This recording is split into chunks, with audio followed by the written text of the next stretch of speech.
ನಮಸ್ಕಾರ ಎಲ್ಲರಿಗೂ ಜೈ ಶ್ರೀರಾಮ್. ನಾವು ಮತ್ತು ನೀವು ಎಲ್ಲೂ ಯಾವುದೋ ಒಂದು ಫಂಕ್ಷನ್ಗೆ ಹೋಗ್ತೀವಿ, ಮತ್ತು ಮದುವೆಗೆ ಹೋಗ್ತೀವಿ, ಮದುವೆ ಸಮಾರಂಭ ಹೋಗ್ತೀವಿ, ಪೂಜೆಗೆ ಹೋಗ್ತೀವಿ. ಎಲ್ಲ ಅಲ್ಲಿ ಪ್ರಸಾದ ಮಾಡಿರ್ತಾರೆ, ಅನ್ನ ಪ್ರಸಾದ ಮಾಡಿರ್ತಾರೆ. ಅಲ್ಲಿ ಹೋದಾಗ ದಯವಿಟ್ಟು ಎಲ್ಲರಲ್ಲಿ ಕೇಳ್ಕೋದೇನಂತಂದರೆ, ನಿಮಗೆ ಎಷ್ಟು ಬೇಕು ಅಷ್ಟು ಮಾತ್ರ ತೊಗೊಳ್ಳಿ, ಹೆಚ್ಚದ್ದು ತೊಗೊಳಕ್ಕೆ ಹೋಗ್ಬೇಡ್ರಿ. ಯಾಕಂತಂದ್ರೆ ನೀವು ಹೆಚ್ಚದ್ದು ತೊಗೋತೀರಿ, ಅದು ಊಟ ಮಾಡೋಕ್ಕಾಗಿಲ್ಲ.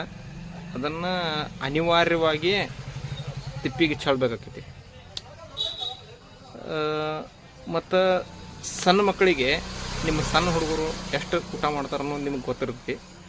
ಎಷ್ಟು ಬೇಕಲ್ಲ ಅವ್ರಿಗೂ ಅಷ್ಟು ಊಟ ಮಾಡಿಸ್ರಿ, ಚೆಲ್ಲಕ್ಕೆ ಹೋಗ್ಬಿಡ್ರಿ ಅನ್ನ. ಯಾಕಪ್ಪ ಇದನ್ನ ವಿಷಯನ ವಿಡಿಯೋ ಮುಖಾಂತರ ಹೇಳಕ್ಕೆ ಇಷ್ಟಪಡ್ತೇನೆ ಅಂತಂದ್ರೆ, ನಮ್ಮ ದೇಶದಾಗ ಈಗಲೂ ಎಷ್ಟೋ ಮಂದಿ ಹೊಟ್ಟಿಗೆ ಊಟ ಇಲ್ಲದ ಫುಟ್ಪಾತ್ ಮೇಲೆ ಮಕ್ಕೋತಾರೆ. ನಾವು ಎಲ್ಲರೂ ಭಾಗ್ಯವಂತರದೆವು, ನಮಗೆ 3 ಹೊತ್ತು ಊಟ ಹೊಟ್ಟೆ ಸಿಗತ್ತೆ.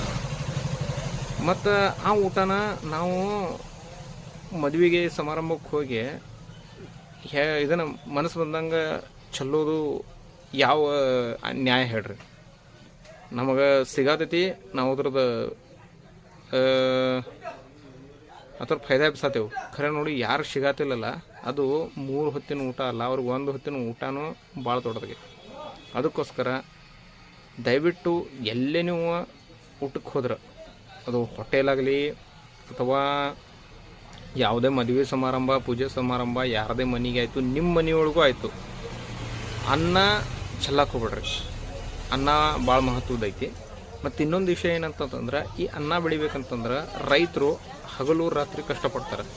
ಆ ಕಷ್ಟ ನಮ್ಗೆ ಆಗೋದಿಲ್ಲ. ಯಾಕಂದ್ರೆ ನಾವು ಡೈರೆಕ್ಟ್ ಹೋಗಿ ಅಂಗಡಿ ಒಳಗೆ ರೊಕ್ಕ ಕೊಡ್ತೇವೆ, ತೊಗೊಂಬಂದ್ಬಿಡ್ತೇವೆ, ನಮಗೆ ಸುಲಭವಾಗಿ ಸಿಕ್ಕಿಬಿಡ್ತೈತಿ. ಆದರೆ ಒಂದು ರೈತನ ಕಷ್ಟ ಭಾಳ ದೊಡ್ಡದೈತಿ, ಎಫರ್ಟ್ ಭಾಳ ಹತ್ತೈತಿ.